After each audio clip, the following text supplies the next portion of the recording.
अस्सलामुअलैकुम वरहमतुल्लाहि वबरकातुहू। दोस्तान मोहतरम, इकरा हसन ने संसद के अंदर किस तरीके से दहाड़ लगाई है और मुसलमानों का मुद्दा उठाया है, वो वाकई काबिल तारीफ है। मेरा अजीज दोस्तों, जैसा कि आपको मालूम है, कभी अजमेर दरगाह के नाम पर, कभी संभल की मस्जिद के नाम पर, कभी किसी मस्जिद के नाम पर किस तरीके से मुसलमानों को परेशान किया जाता है, वो सब आपके सामने है। मेरा अजीज दोस्तों, इकरा हसन ने संसद के अंदर सारे मुद्दे उठाए हैं और किस तरीके से बयान दिया है जो सोशल मीडिया पर खूब वायरल हो रहा है। मेरा जी दोस्तों, आप पहले इकरा हसन का ये पूरा बयान देखिए, पूरा वीडियो देखिए, उसके बाद हम आपसे चंद बातें करते हैं। अगर आप हमारे चैनल पर नए हैं तो चैनल को सब्सक्राइब कर दें और इस वीडियो को आखिर तक जरूर देखें। आइए देखते हैं ये पूरा वीडियो। मैं अपनी उम्मीदों को संविधान के साथ जोड़कर खास तौर पर यह बताना चाहती हूं कि आज हमारे देश में पिछड़े, दलित, अल्पसंख्यक समुदाय को किस तरह अपने संवैधानिक अधिकारों और आज़ादियों की हिफाजत के लिए हर रोज मुश्किलों का सामना करना पड़ रहा है। Doctor B.R. अम्बेडकर के कथन से अपनी बात रखना चाहती हूँ। उन्होंने कहा था, मुझे अपने भारतवर्ष पर फक्र है कि जिसके पास ऐसा संविधान है जो लोकतंत्र, समाजवाद और सेक्युलरिज्म को संजोता है।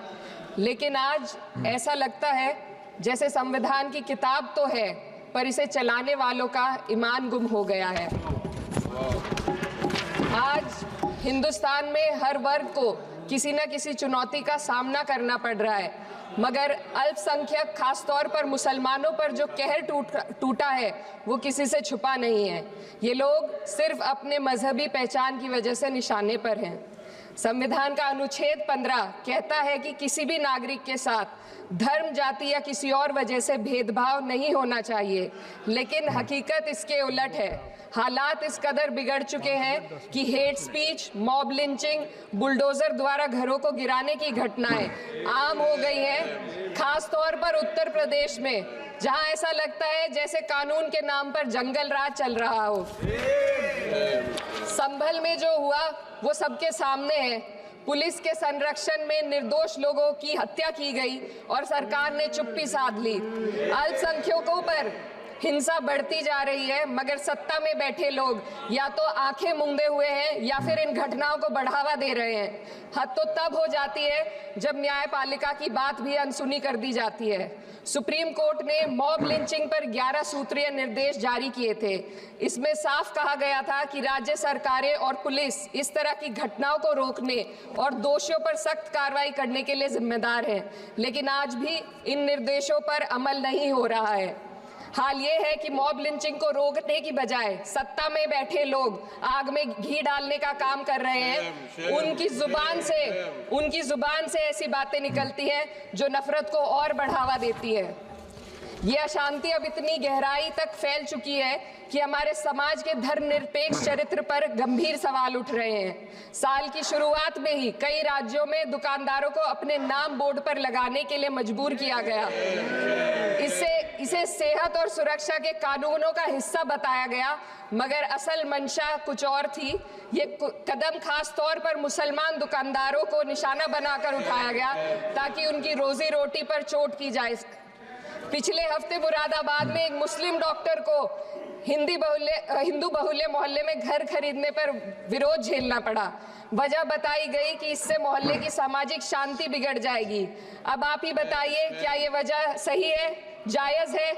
असल में ये छोटी बड़ी घटना इस बात का सबूत है कि सांप्रदायिकता को बढ़ावा देने वाले बयान और नीतियां हमारे समाज को अंदर से खोखला कर रही हैं।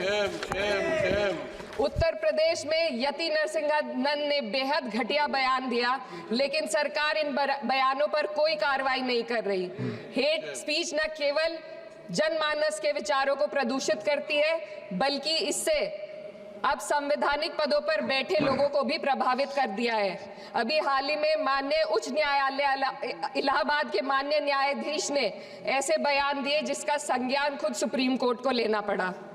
संविधान के अनुच्छेद 29 और 30 ने अल्पसंख्यकों को उनके मजहबी और सांस्कृतिक हक दिए हैं ताकि वो अपनी पहचान को बचा सके और अपने संस्थान चला सके, लेकिन आज उन्हीं हकों पर हर तरफ से चोट की जा रही है।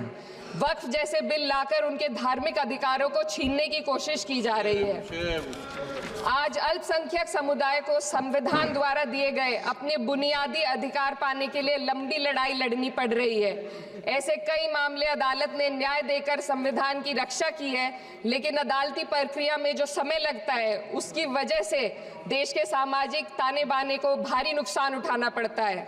मिसाल के तौर पर इलाहाबाद हाई कोर्ट ने 2004 के मदरसा एक्ट को रद्द कर दिया था, जिससे मदरसों के संचालन पर सवाल उठे।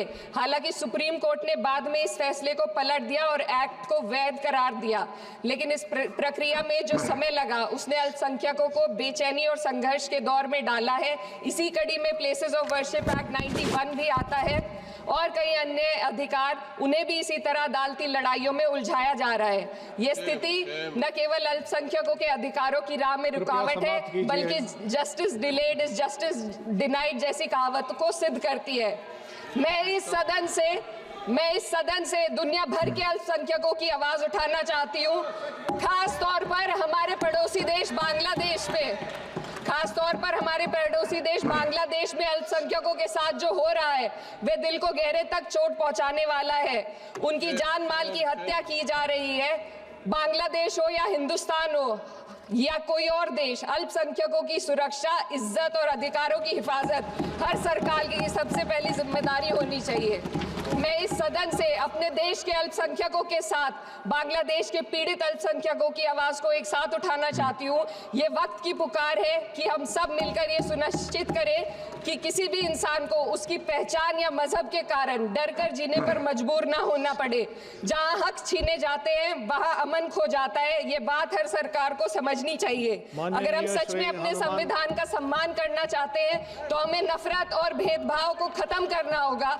हमें ये दिखाना होगा कि ये मुल्क हर वर्ग, हर जाति, हर धर्म और हर समुदाय का है, और जब तक ऐसा नहीं होगा तब तक संविधान की आत्मा सिसकती रहेगी। सर, अपनी बात को खत्म करते हुए मैं एक शेर अर्ज करना चाहती हूँ। ये दाग दाग उजाला, ये शब गजीदा शहर, वो इंतजार था जिसका, ये वो शहर तो नहीं।